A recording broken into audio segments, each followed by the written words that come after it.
Bonjour, bonsoir, peuple de Dieu, partout où vous me suivez, race royale que vous êtes, que le Seigneur vous bénisse abondamment. Aujourd'hui, nous avons reçu une servante de Dieu qui fait un travail merveilleux en coulisses pour aider tant de femmes. Ça a commencé par un petit projet aujourd'hui, Mission Testimony, fait ses preuves en Belgique et voir partout même de loin, les gens sont en train de se connecter à cette vision et nous allons comprendre aujourd'hui. Voilà pourquoi aujourd'hui on a reçu une servante de Dieu. On lui a vraiment demandé, non, maman, tu dois venir parler. Tu dois venir parler. Alors, sans plus tarder, je vais la saluer et on va d'abord prier aussi pour commencer. Bonjour, servante de Dieu. Bonjour frère John. Comment ça va, maman? Ça va très bien. Et toi? Ça va très bien, on est là. On sent déjà la présence de Dieu s'installer, donc on est content. Alors, comme d'habitude, hein, on veut commencer avec le Seigneur et terminer avec lui. Amen. Parce que c'est vrai qu'il nous a peut-être donné la connaissance, mais sans lui, nous ne pouvons rien Très faire. bien. Alors, si tu peux nous bénir par une prière qui va vraiment nous conduire du début jusqu'à la fin, être vraiment au contrôle de tout, inviter Saint-Esprit, on te laisse la parole. Merci beaucoup. Prions ensemble. Seigneur, nous voulons te dire merci et te rendre ce moment, Seigneur mon Dieu. Nous ne voulons pas faire un exposé de connaissances, mais nous voulons, Seigneur, que ton esprit, Seigneur, puisse nous guider, Amen. afin que nous puissions, Seigneur, partager avec nos bien-aimés la pensée qu'il y a dans ton cœur au sujet du mariage, Seigneur, Amen. et du célibat. Seigneur, nous voulons te bénir et rendre ce moment, Seigneur éternel, disponible et nous-mêmes disposés à faire ton œuvre, afin que plusieurs vies soient bénies. C'est en ton nom, Jésus-Christ, que nous avons ainsi prié. Amen. Amen, amen, amen. Je pense que vous me suivez, vous avez déjà entendu Maman Gina, servante de Dieu. Elle a déjà posé le décor comme il le faut. Aujourd'hui, on va parler non seulement de l'épouse spirituelle que nous sommes tous, hommes et femmes, et l'épouse aussi. Comment est-ce que tu vas te préparer pour le mariage? Comment vivre son célibat? Aujourd'hui, on va parler beaucoup comment se préparer dans le célibat. On parle beaucoup comment être dans le mariage, mais dans le célibat, parfois, on oublie ça. Aujourd'hui, on va parler de ça. Alors, beaucoup de gens peut-être te connaissent, qui sont en train de dire, voilà, ça c'est notre maman, servante de Dieu qui prêche tellement, qui vibre. Mais d'autres aussi peut-être ne te connaissent pas. Alors, si tu peux te présenter toi-même, je sais que souvent c'est difficile, Oui. mais peut-être si te présenter en quelques mots, qu'est-ce que tu dirais de toi-même? Alors, j'aimerais me présenter comme l'apôtre Paul dit, or dans l'homme, c'est l'esprit.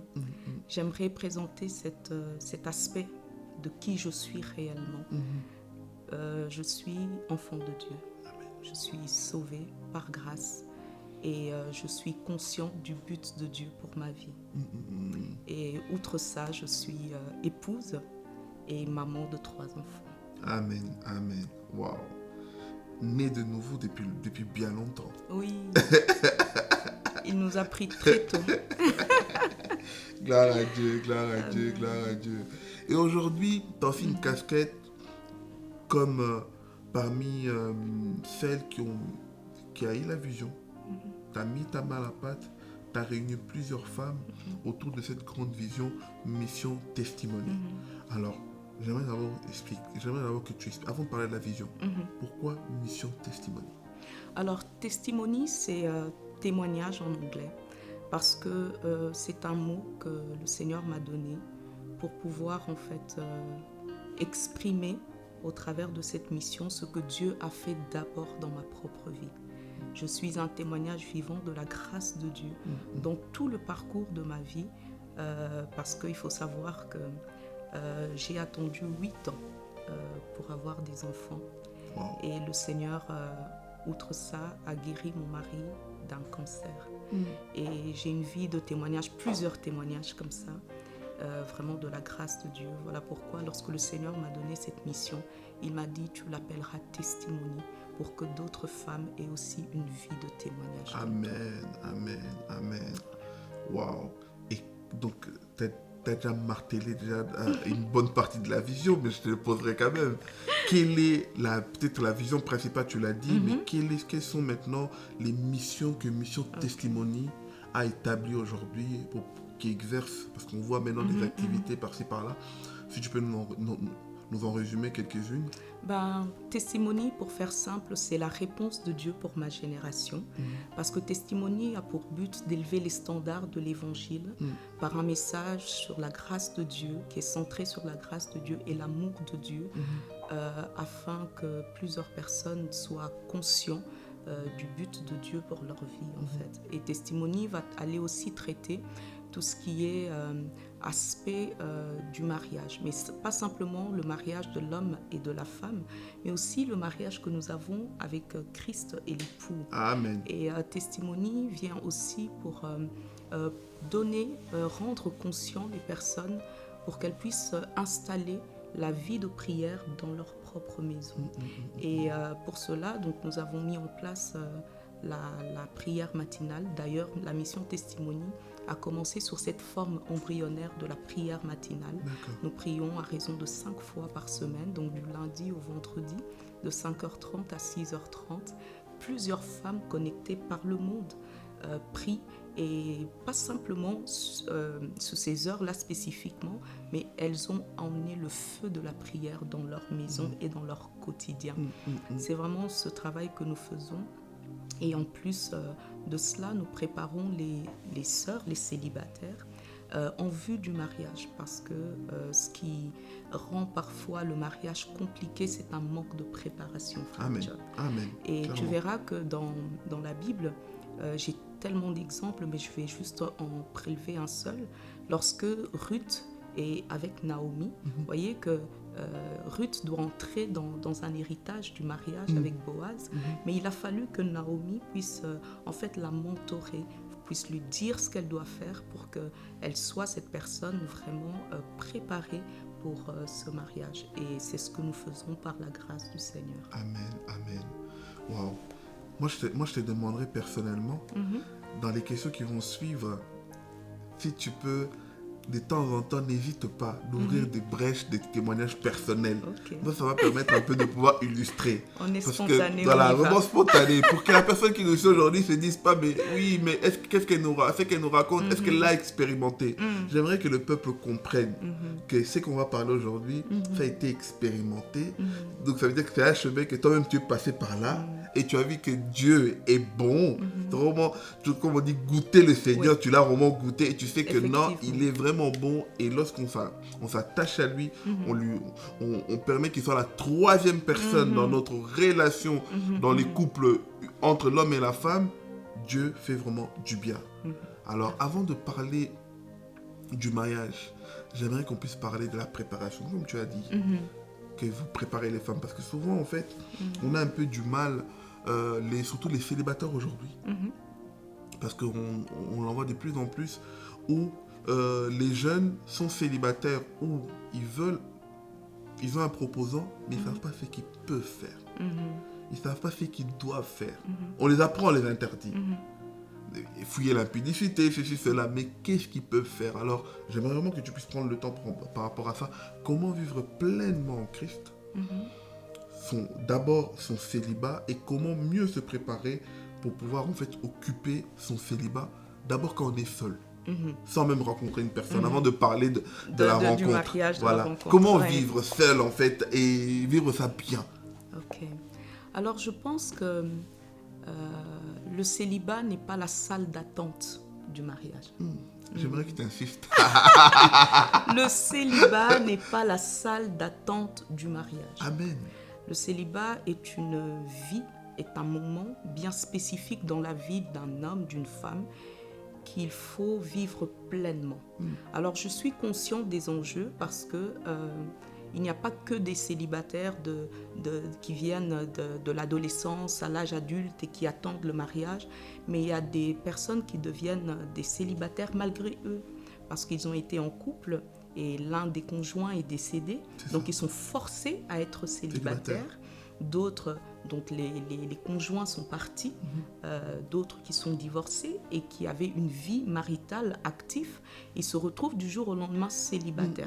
Donc je prends en compte tous ces groupes de personnes pour dire que ce n'est pas facile. Je ne suis pas en train de dire ici qu'on peut vivre son célibat très tranquille, mais ce que je pourrais dire ici, c'est qu'il faut rester focus. Vous voyez, j'ai un exemple dans la Bible du grand David, qui est un homme de guerre, qui fait des choses extraordinaires, etc.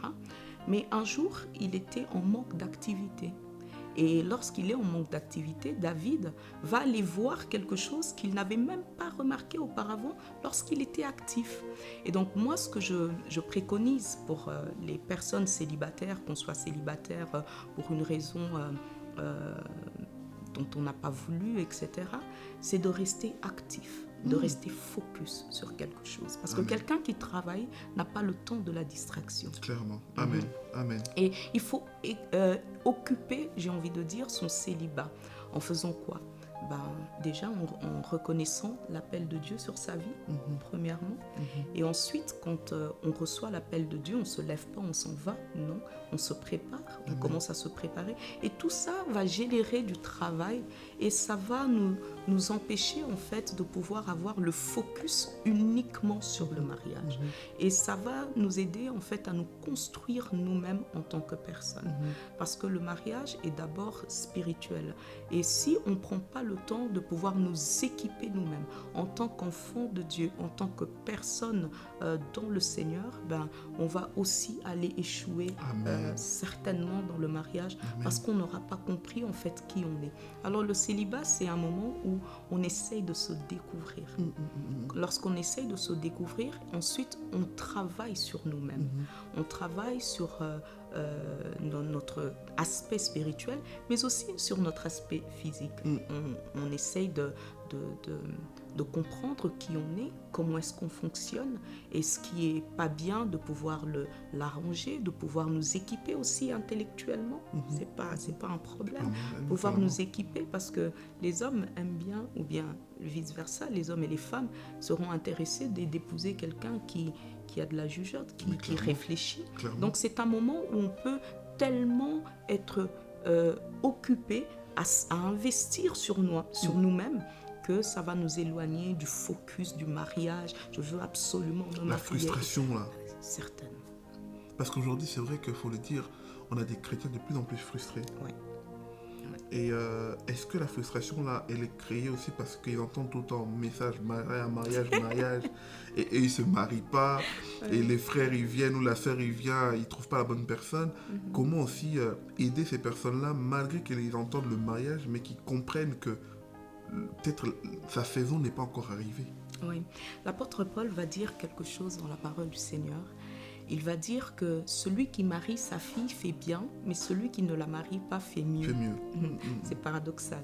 Alors, pour dire que c'est le père qui marie l'enfant, dans la tradition des Juifs, c'est le père qui voit que, ok, ma fille est prête, je vais la donner en mariage. Ce n'est pas la fille qui dit, non, j'ai mes pulsions, ça va, j'ai vu les copines se marier, alors je me marie. Non, c'est le père qui détermine lorsque la fille est prête pour aller se marier. Alors, c'est aussi ça.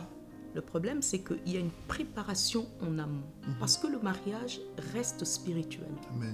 Hormis le fait de vivre avec un homme dans la vie de tous les jours, de manière comme ça physique, le mariage est au préalable spirituel. Et c'est le Père, notre Père Dieu, qui détermine le moment où nous sommes prêts à s'engager dans ce mariage. Et donc, il faut se préparer. D'où la notion, encore une fois, de la préparation, de l'investissement de soi. Il faut s'investir vraiment pour pouvoir aller dans ce mariage. Alors, on voit beaucoup de personnes qui ne savent pas en fait ce qu'elles vont aller faire dans le mariage, qui ne savent pas ce qu'il y a derrière l'envers du décor. Elles ne savent pas. Ils s'arrêtent à la robe. Voilà, ne savent pas. Et tout le monde est pressé d'y aller. Mais en fait, personne ne prend le temps de savoir qu'est-ce qu'il y a derrière, comment est-ce que je dois être équipée pour aller derrière. Si je reviens à l'histoire de Ruth et de Naomi, lorsqu'elle a été glanée dans le champ de Boaz, ce jour-là, ce n'était pas le jour où Boaz l'avait remarqué forcément, mais c'est lorsqu'elle est revenue rapporter à Naomi, elle a dit voilà ce qui s'est passé, comment la journée s'est déroulée. Naomi lui dit ok, va, lave-toi. Et les instructions. Il y a une préparation interne. Il a dit, vas-y, lave-toi. prépare-toi pour ceci, pour cela. Et quand tu iras, tu verras, il va se passer ça. Et c'était exactement la même chose. Moi, je pense que il faut vraiment, ce n'est pas les messages qui amènent cet engouement, cette frustration chez les personnes qui veulent absolument se marier, mais je pense que chacun de nous est responsable. Il faut une prise de conscience que le mariage est spirituel. Amen. Le mariage, ce n'est pas pour les enfants. Et Amen. il faut Amen. être correctement équipé pour être marié. Amen, amen, amen. Moi, j'aimerais qu'on aborde une notion qui, en réfléchissant avec du recul, je sais que tu l'expliques très très bien. Et c'est une notion que beaucoup de personnes, même aujourd'hui dans le mariage, souffrent. D'autres même ont raté leur mariage à cause de cela.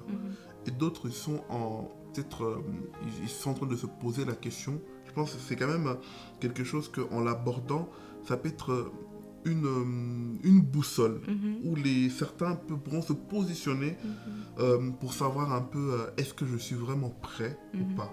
C'est une notion qui est si bien décrite dans Genèse 2, verset 24, qui est la notion de quitter, s'attacher et devenir. J'aimerais que tu puisses prendre le temps de nous expliquer. Lorsque le Seigneur il dit qu'il faut quitter, s'attacher et devenir, derrière ces 3 versets-là, on voit une étape. Derrière chaque étape, qu'est-ce qui se cache réellement derrière ces 3 versets-là?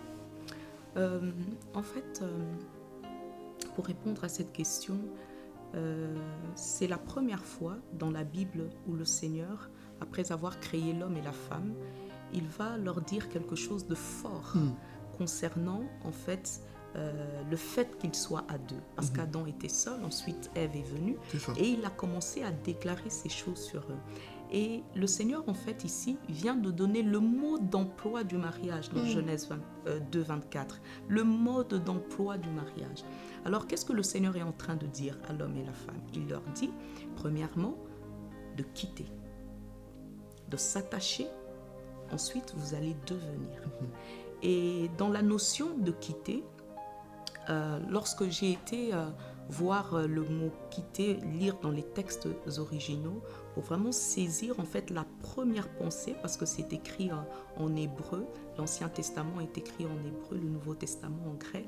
Et donc dans l'hébreu, quand on parle de quitter, loin de moi l'idée de vous faire un cours en hébreu, pas du tout, mais j'ai été voir le mot, en fait les 3 mots, et dans ces mots-là, surtout de quitter, on voit clairement ici la notion de séparer.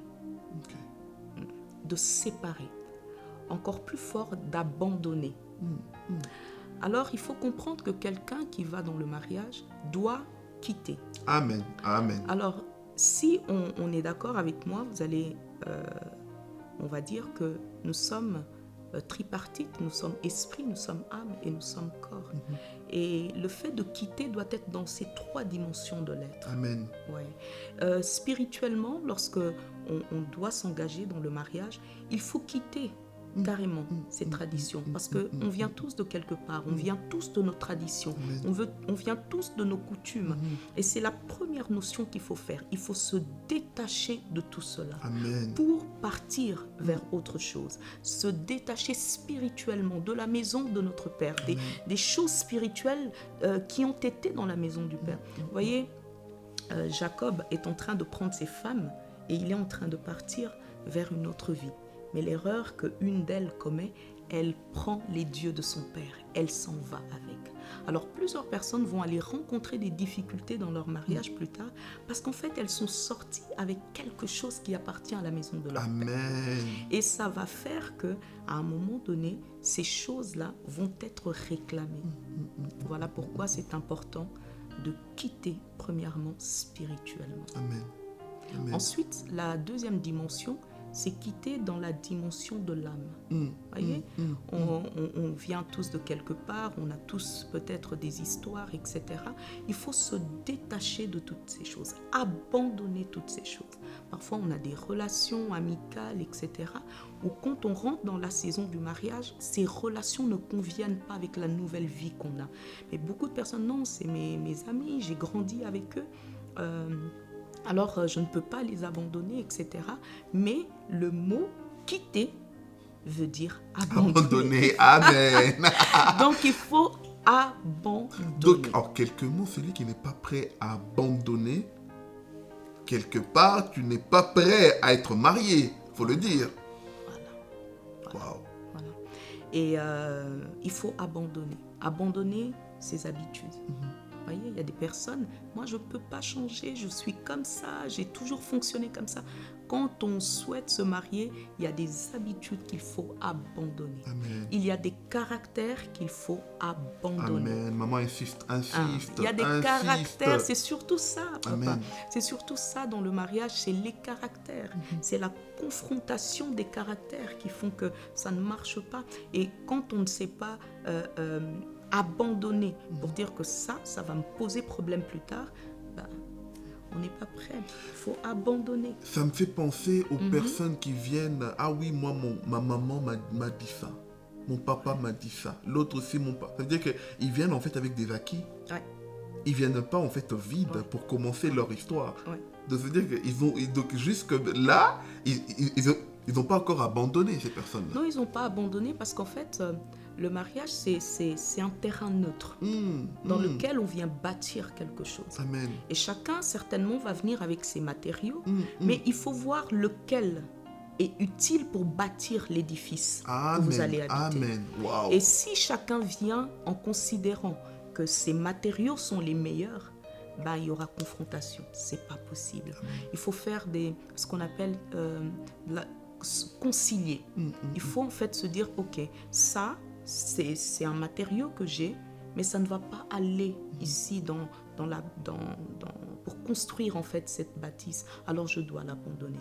Donc il y a vraiment cette notion dans notre personnalité, pas notre personnalité, mais dans notre caractère, dans notre façon de faire, qu'il faut abandonner pour pouvoir vivre un mariage heureux. Plusieurs personnes parfois viennent, oui, mais telle chose, je n'arrive pas à telle chose, etc.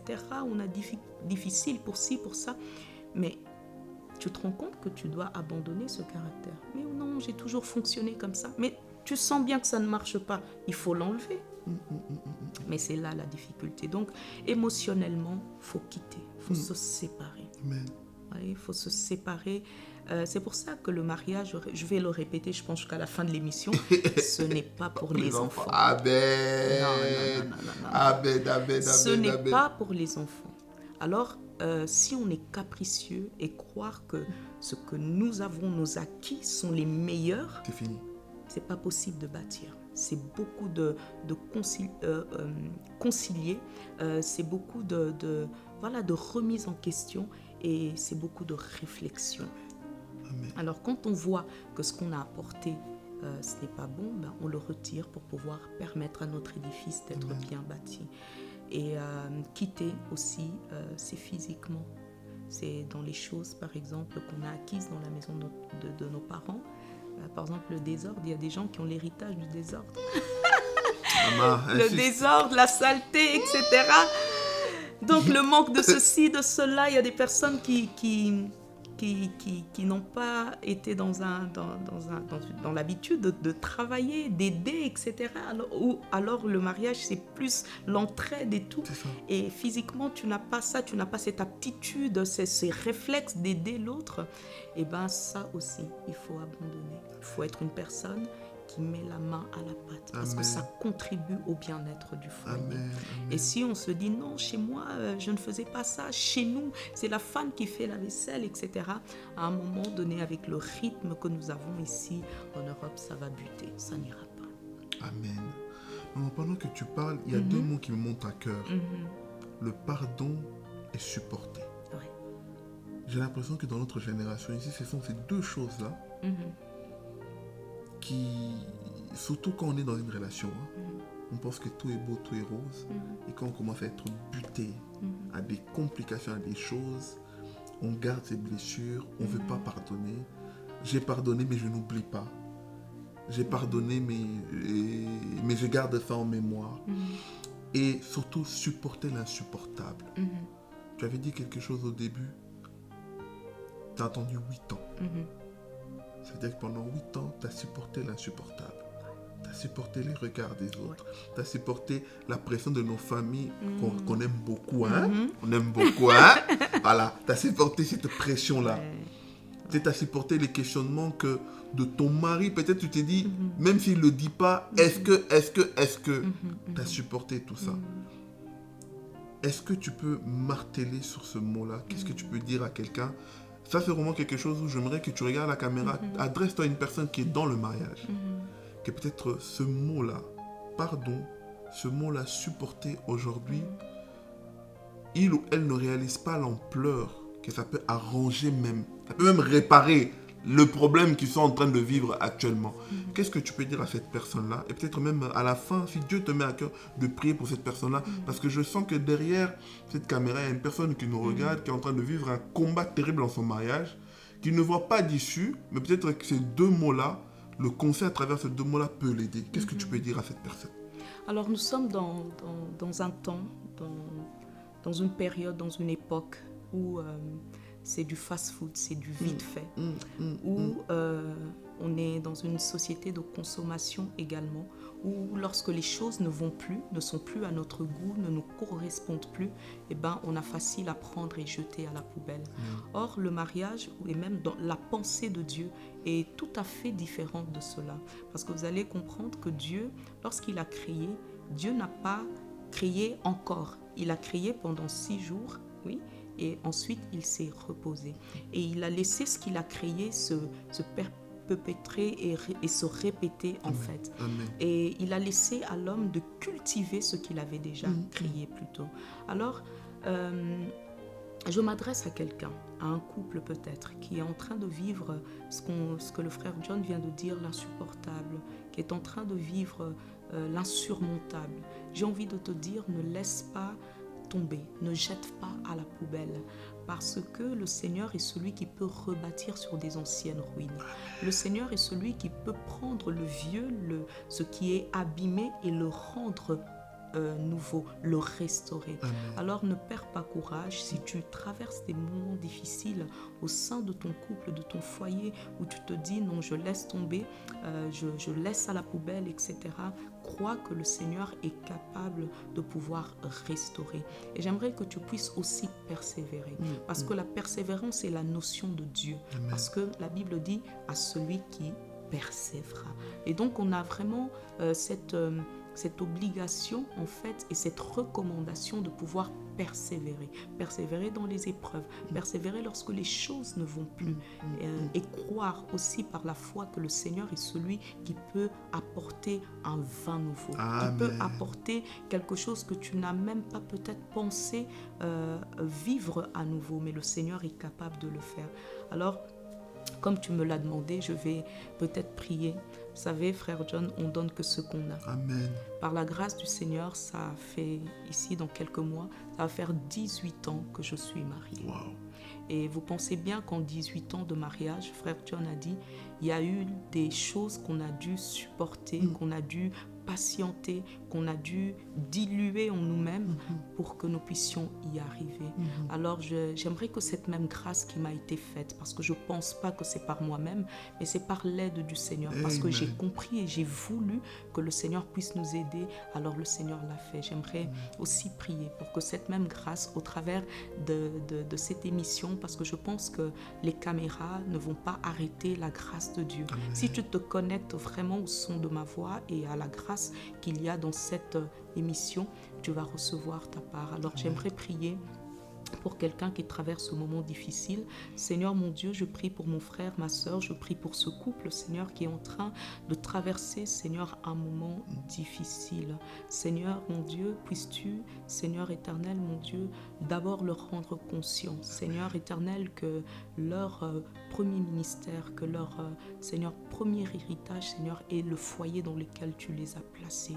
Seigneur, même si les choses se sont cassées, se sont abîmées, la confiance a été trahie, je ne sais pas, Seigneur, ce qui se passe réellement au sein de ce foyer, mais je sais, Seigneur éternel, que tu es celui qui est capable de rebâtir sur des anciennes ruines. Amen. Je te prie, Seigneur éternel, alors que nous sommes en train de tourner cette émission, Seigneur, que cette grâce qui est en train de couler en ce moment, Seigneur éternel, de restaurer restauration puisse impacter le foyer de ma soeur, de mon frère, afin que quelque chose arrive. Amen. Seigneur, nous nous attendons à un tout à coup. Seigneur, viens remettre de l'ordre là où le désordre, Seigneur, a été mis. Viens remettre, Seigneur, la paix là où la paix a été enlevée. Parce que tu dis qu'en Jésus-Christ, Seigneur, tu nous donnes la paix et Seigneur, nous avons la paix. Amen. Seigneur, je te dis merci pour ce couple. C'est au nom de Jésus que nous avons ainsi prié. Amen. Amen, amen, amen. Waouh. Vous savez, on a encore donc quitté. Hein.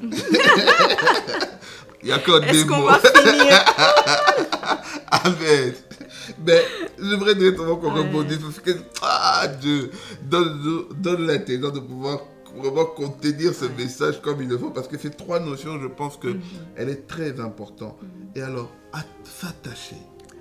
Encore une fois, comme pour quitter, s'attacher, c'est vraiment dans le domaine émotionnel des personnes. Vous savez, le mariage, ce n'est pas un contrat dans lequel on signe et si ça ne va pas, tout le monde, si chacune des parties ne respecte pas l'accord, voilà, on peut partir, mais le mariage est une alliance. Amen. Alors lorsqu'on dit alliance, une alliance n'est pas dissoluble du jour au lendemain. Donc lorsqu'on s'attache, on doit s'attacher de tout notre être. Encore une fois, le couple doit pouvoir s'attacher dans leur domaine émotionnel. Il doit pouvoir s'attacher dans la dimension de l'accord, de l'alliance, l'un pour l'autre, l'engagement quotidien. Vous savez, frère John, c'est impossible qu'un couple puisse vivre toute une vie maritale avec la dose de l'amour du premier jour. Non, mais explique-nous. non, je pense qu'ils n'ont pas compris. C'est impossible de vivre une vie maritale sur du long terme avec la dose de l'amour avec laquelle on a commencé au début. Donc, il faut chaque jour être intentionnel et pouvoir vouloir, en fait, désirer, prendre la décision chaque jour de pouvoir vivre dans son mariage. Amen. Il faut le vouloir. Donc, si on ne le veut pas, on finit à un moment donné. L'amour du début ne va pas vous aider. Il faut le renouveler chaque jour. C'est vraiment comme ça que c'est avec notre relation avec le Seigneur. Amen. C'est que chaque jour, on la renouvelle. Amen. Vous voyez, le mariage est vraiment très similaire à la relation que nous avons avec le Seigneur. L'amour, le feu du premier jour de notre conversion, si on devait s'en tenir à ça pour vivre notre vie de foi, ça allait être compliqué. Au moindre obstacle, on allait lâcher. Mais c'est parce qu'on le renouvelle à chaque fois, on le renouvelle dans notre marche de tous les jours avec le Seigneur, qu'on arrive à tenir en fait. Et c'est comme le mariage, il faut renouveler, il faut être intentionnel de renouveler constamment notre amour, notre relation, notre engagement. Et on précise bien l'homme, aussi la femme. Les deux. Voilà. Les deux, parce que le travail ne peut pas se faire, parce que le Seigneur nous donne son amour et nous aussi, nous répondons à cet amour. Donc c'est une relation réciproque, parce que s'il n'y a qu'une personne qui fait le travail, le couple ne marchera pas. Amen, amen, amen. Waouh. J'espère que vous avez compris la notion de s'attacher. Ouais. Et la suite logique, lorsqu'on s'attache, on devient. C'est quoi devenir? Devenir, c'est une conséquence.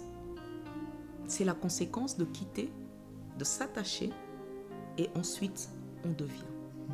Alors on ne peut pas juste dire ok, moi je ne veux pas quitter, je ne veux pas m'attacher, mais je veux juste devenir. C'est impossible parce que c'est une conséquence. Amen. Wow. C'est une conséquence. Quand on quitte correctement, on s'attache correctement, on devient.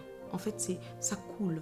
C'est la vie maintenant du couple, c'est la vie harmonieuse, c'est la vie de paix qu'on peut vivre dans le mariage. C'est cette vie voilà, qui montre maintenant tout ce que nous avons en fait comme effort, comme engagement, etc. Ça découle dans notre relation de tous les jours. Et c'est ça devenir en fait. Amen, amen. Et j'aimerais maintenant que vraiment les personnes comprennent bien quels sont les risques. Les risques d'une personne. Tu l'as bien dit. Ah non, moi je veux bien s'attacher peut-être pour devenir, mais je veux pas quitter. Quels sont les risques de vivre dans un mariage, de vivre dans une relation en pensant que nous allons vivre longtemps, mais sans pour autant respecter ces étapes-là? Quels sont les risques qui peuvent arriver dans un mariage et voire même faire trébucher un mariage, voire même faire détruire un mariage? Peut-être comment ça commence et comment ça arrive lorsqu'on ne respecte pas ces choses. Alors, on va aller avec un exemple très simple. On va prendre l'exemple de la pâtisserie. Parce que la pâtisserie, c'est assez complexe. Ok. Tout le monde n'est pas pâtissier et ne peut pas faire la pâtisserie. Alors, c'est vraiment un exemple parfait ici dans ce cas. C'est comme si tu as une recette de gâteau. Hein, et dans la recette, tu dis, voilà, moi, j'enlève tel ingrédient. J'enlève, par exemple, pour un gâteau, on enlève la levure. Moi, j'aime pas trop le goût de la levure, j'enlève la levure. Ok, tu vas faire ton gâteau, tu vas mettre au four et quand tu vas sortir ton gâteau, qu'est-ce qui va se passer? On aura un problème. La pâte ne va jamais gonfler parce qu'on a retiré un ingrédient de la recette. Amen. Amen. Alors, ceux qui sont en train de nous suivre, vous comprenez déjà que on ne peut pas devenir sans qu'au préalable on ait quitté et on s'est attaché. Alors beaucoup de personnes, frère John, envient des couples, veulent être comme des couples qui sont à leur stade de devenir. Ils disent, moi je veux être comme eux.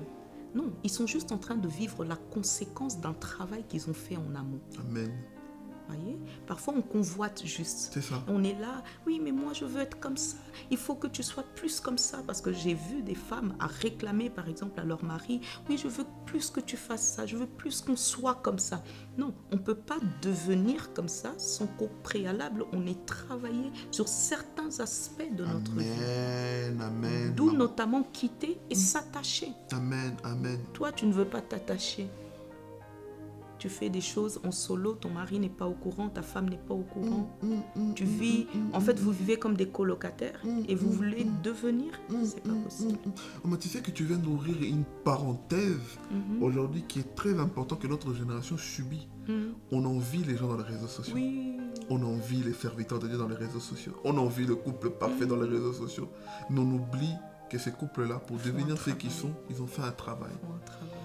Aujourd'hui, les hommes et les femmes ne veulent pas faire un travail, mais ils veulent un résultat. Non, ils veulent des résultats, ils veulent le couple gold, ils veulent tout, mais ils ne veulent pas mourir en eux-mêmes, la mort en soi.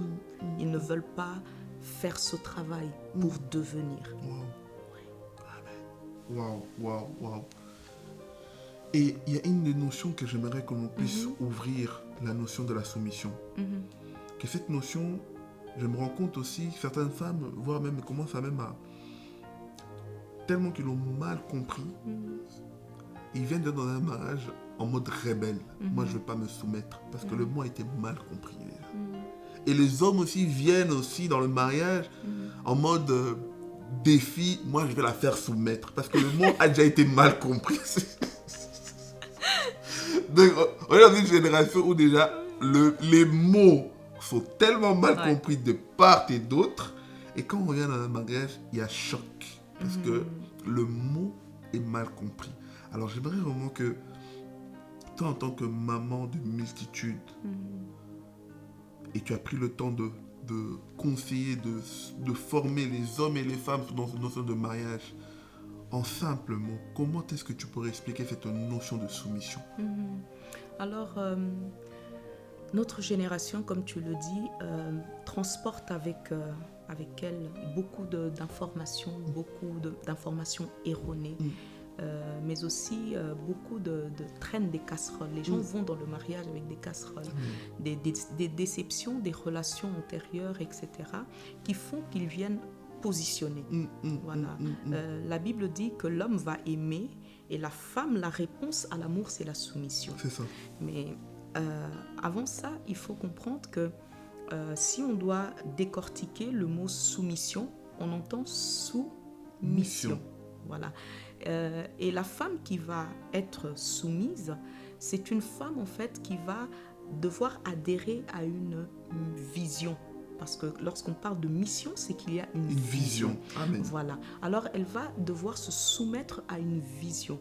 Mais le problème, c'est que la plupart aussi de nos frères ne nous aident pas parce qu'ils ne sont pas des visionnaires. Amen. Il n'y a pas de vision.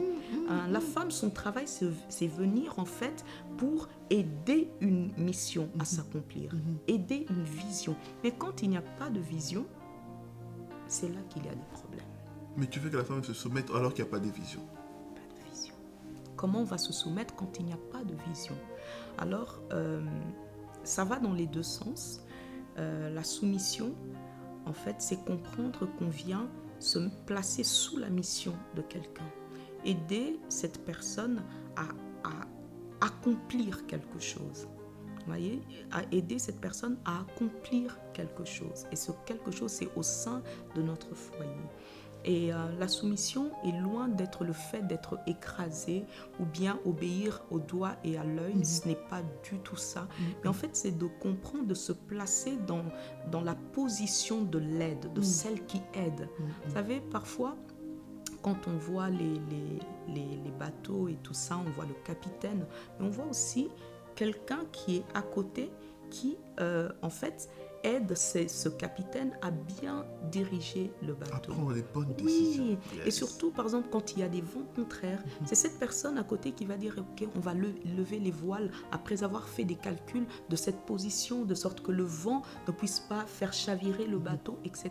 Donc, c'est une position tellement stratégique et importante qu'il faut prendre conscience que être soumis, c'est pas rester sous comment je pourrais expliquer ça, c'est pas en fait attendre des ordres. Oui, c'est pas attendre des ordres, mais c'est accompagner la vision et savoir que non, par rapport à ce qui va arriver ou ce qui est arrivé, il faut qu'on se positionne comme ça.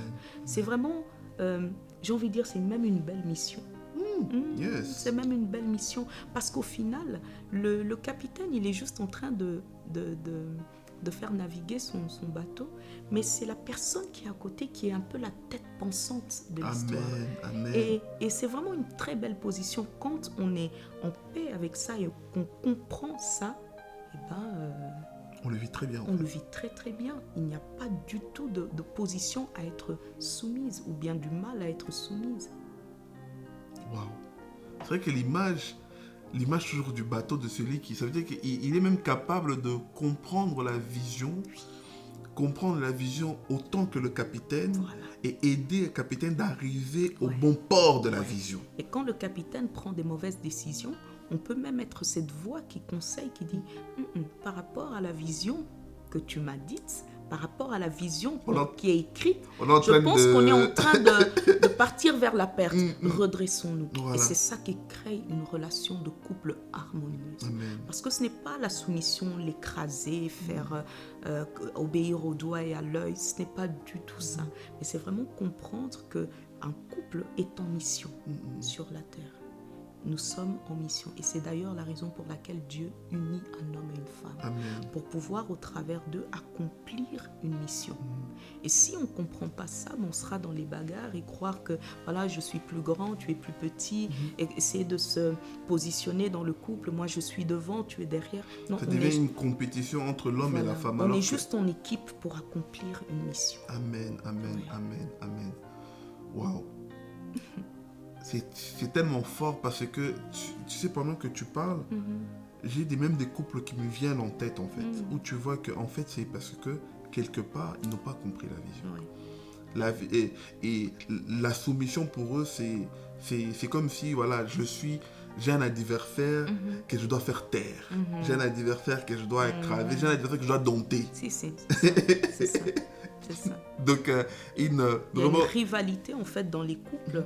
C'est l'œuvre du malin, c'est l'œuvre du diable aussi, pour séparer les couples, parce que s'ils ne comprennent pas qu'ils sont une équipe pour faire quelque chose, pour faire un travail, ils sont à côté de leur mission, ils sont à côté du plan de Dieu pour leur vie, en fait. Amen. Ouais. C'est pour ça que dans les mentorats que je donne, je dis aux sœurs célibataires de pouvoir poser la question, quelle est la vision de la personne qui souhaite être leur futur partenaire. Quelle est sa vision de vie? Parce que, oui, la vision ne peut pas être parfaite parce qu'elle se parfait pendant la marche, mais il doit avoir une notion de ce qu'il attend par le mariage et de la vie à deux. Oui, il faut la connaître parce que, oui, au-delà de vouloir connaître autre chose, combien tu gagnes, combien ceci, cela, tu dois connaître sa vision parce que c'est la vision que tu vas embrasser. Clairement. C'est cette vision que tu vas embrasser. Comment est-ce que vous allez élever vos enfants? Voilà. Des questions, c'est vrai que... Voilà. Comment est-ce que tu vois la famille? Clairement. Oui. Waouh. Oui. Et moi, j'aimerais maintenant, pour conclure, comme nous sommes en train de tendre petit à petit à la fin, aujourd'hui, comme on l'a intitulé l'épouse royale. Si tu dois peut-être donner 3 points ou 5 points qu'une personne doit retenir, comment être ou comment se maintenir comme une épouse royale, qu'est-ce que tu dirais? Épouse royale, pour être une épouse royale a des valeurs, a des standards. Amen. Elle n'est pas une épouse qui se mêle dans les standards de la société. Amen. Elle n'est pas une épouse qui se mêle dans les normes de la société. Amen. Mais c'est une épouse qui est à part, qui fait quelque chose à part, qui est en fait, qui a les directives qui ne sont pas celles du monde, qui met son mariage sur un piédestal, alors que la société est en train de dépraver l'image du mariage. Elle exalte l'image du mariage. Parce qu'en fait, outre le fait qu'on soit l'épouse, madame, monsieur, etc., mais nous sommes aussi l'épouse de Christ. Amen. Frère John, nous sommes aussi l'épouse de Christ. Et nous sommes en train de refléter au travers de nos mariages personnels cette relation que nous avons avec Christ en tant qu'épouse aussi. Et pour un petit rappel, n'oublions pas que nous sommes aussi en préparation ici-bas sur la terre pour la rencontre du Seigneur. Amen. Nous sommes des épouses qui attendons l'époux aussi. Et donc notre manière de vivre doit être une manière exemplaire, doit être une manière qui attire. On doit être des fiancés radieux. C'est pas une fiancée qu'on a laissée, on voit que là, celle-là vraiment, vite que son mari arrive parce qu'on comprend. Non, mais c'est une fiancée qui vit dans l'espérance. Elle brille, elle rayonne parce qu'elle a l'espérance que son époux va venir la chercher. Et c'est comme ça, épouse royale, même sur le plan physique, nous devons être des femmes qui vivent hors les normes de cette société. Lorsque la société dit que voilà, les femmes, voilà, le féminisme, prône le féminisme, les choses comme ça, mais nous avons les valeurs du royaume. Nous sommes des femmes qui sommes des personnes qui sommes soumis à nos maris, comme nous l'avons dit tout à l'heure, dans la mission de nos maris. Nous sommes des femmes qui élevons nos enfants selon les standards de Dieu. Nous sommes des femmes à part. Il faut que le monde puisse nous reconnaître. Amen. Il faut que le monde puisse nous reconnaître parce que nous sommes le sel, comme la Bible dit, et nous sommes la lumière. Amen, amen, amen. En tout cas, maman, que Dieu te bénisse. Merci beaucoup. On sent que la mission que tu as prise, elle est longue, mais en tout cas, c'est pour une bonne part. Parce que je pense qu'on ne va pas plaindre nos églises parce que les pasteurs ont beaucoup de choses à traiter. Alors, on a besoin, en fait, des ministères comme le vôtre, vraiment, où, en fait, ils savent prendre, en fait, vraiment rendre ça spécifique, ce travail de manière particulière, pour aider les femmes. Peut-être une femme qui nous suit aujourd'hui se dit, mais comment te joindre? Comment accéder à des programmes de mission testimony? Qu'est-ce que tu peux dire peut-être à ceux-là qui nous suivent? Comment adhérer? Comment se joindre? Comment prier avec vous? Comment être mentoré par toi? Qu'est-ce que tu peux donner peut-être comme information pour les bien-aimés qui sont en train de suivre aujourd'hui? Voilà, Testimony, c'est toute une équipe qui travaille pour le bon déroulement de cette mission. Alors, c'est simple, nous sommes sur Instagram principalement. Alors, vous pouvez nous joindre sur Instagram, sur Mission Testimony. Je pense que ça pourrait être écrit. On va mettre en bas. Ouais, voilà. On va mettre Mission en bas. Testimony. Et à ce moment-là, dès que vous entrez sur nos réseaux sociaux, vous nous écrivez là. Et là, on aura le temps de pouvoir échanger par rapport à divers programmes que nous faisons. Mais à la fin de ce mois, Frère John, nous avons le 23 précisément février, nous allons parler de la communication dans le couple et la gestion des conflits. C'est un très bon terme, ça. Ouais. La gestion des conflits. Parce que on n'arrive pas à gérer les conflits. Voilà, la communication. Okay. La communication, je pense que ça s'apprend. Et beaucoup de gens ont des problèmes au niveau de leur mariage parce qu'ils ont un problème avec la communication. Ouais. Ils ne communiquent pas bien. Alors, et c'est ce qu'on va essayer de voir ensemble. Et surtout la gestion des conflits. Ouais, parce que ça aussi, c'est un problème. Maître, Ça n'exclut pas, hein. Le comme on mariage dit- n'exclut pas les conflits. Même un mariage royal clairement, n'exclut pas les conflits. Mais il faut savoir les régler. Hein. C'est vrai que comme on dit, souvent, au plus on avance, Mhm. comme dans le français on dit, on a du mal à mettre l'eau dans son vin. C'est ça. C'est ça. C'est l'habitude. En fait, ce qui est difficile dans le mariage sur du long terme, c'est l'habitude. C'est vraiment l'habitude. Et c'est aussi, comment dirais-je, le fait de côtoyer l'autre dans la vie de tous les jours fait un peu baisser les standards de cette personne dans notre esprit, dans notre tête, etc. Et c'est pour ça que c'est difficile. Parce que la manière, moi je dis toujours, parle avec ton mari comme tu parlerais à ton patron. Wow. Parce qu'au boulot, même quand tu es fâché, que ça monte, tu sais comment parler. C'est ça. Ah ouais, À la maison, ça doit être aussi pareil. ça doit être pareil. Waouh. Ouais, parce que tu parles à une autorité. Dieu l'a placé comme une autorité sur toi. Amen. Ah, Amen. on peut dire les choses avec amour, des choses vraies, des choses vraiment qui fâchent, mais tout en sachant que je parle à une autorité. Amen. Ouais. Amen. Et c'est possible. Waouh. Quelle belle image, ça. Et je sens un homme se poser la question, il dit, mais oui, on parle de femmes. Est-ce que c'est accessible aussi aux hommes? Des telles plateformes, de telles conférences. Oui, c'est accessible aux hommes parce que la conférence que je viens de dire du 23 est en ligne. D'accord. Donc, moi, je vois beaucoup d'hommes qui squattent derrière leurs femmes pour écouter et tout ça. Et ouais, pourquoi pas? Pourquoi pas? Amen. En tout cas, on va essayer de vous l'envoyer, de le partager partout, afin que je pense que la gestion des conflits, toute personne mariée qui n'a jamais eu de conflit est un menteur. Ah, oui. On va pas vous mentir, il y a des conflits, il y aura des conflits, Ouais, mais le ouais. gérer, c'est ça le secret. Amen. En tout cas, on vous invite à vous abonner à cette grande page Mission Testimony. Moi, je dis en tout cas que Dieu te bénisse. Merci beaucoup. C'est le début, mais c'est pas la dernière fois. Amen. Je sens que j'aurai des questions, surtout sur Ouais. TikTok. Il y a des gens qui nous bombardent sur TikTok des questions. Donc, C'est vrai. moi, si j'envoie c'est trop, je rassemble ça. Et tu me l'envoies. Je te l'envoie, je dis, on doit faire un autre programme. En tout cas, Ok. que le Seigneur te bénisse Merci et qu'il bénisse vraiment cette vision que le Seigneur t'a donnée. En Merci. tout cas, et toutes les personnes qui sont comme de Hur et Aaron qui soutiennent en fait vraiment cette vision, que cette vision continue en avant, qu'il ne s'arrête pas, que ça continue au nom de Jésus. Amen. Amen. Amen. Soyez bénis en tout cas, à très très vite. Merci.